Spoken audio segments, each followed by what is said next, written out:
изправи гърба и моля те, покажи гласа. Изкарай го.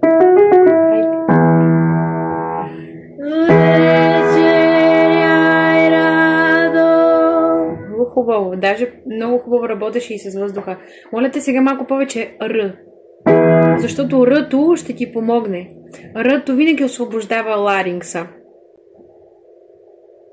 Да. Ще те успокои. Моля те, използвай го.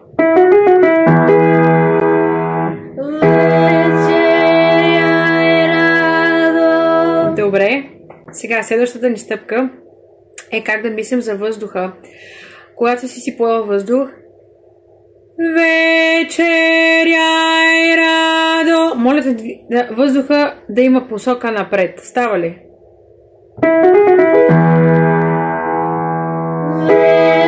Вечеряй радо. Да, моля те, сега опитай да не се смущаваш и да не се двумиш.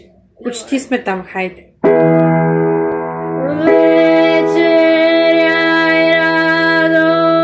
Добре, много хубаво.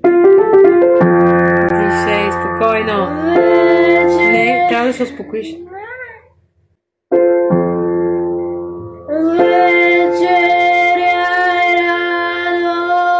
Гърлото още малко да се отпусне.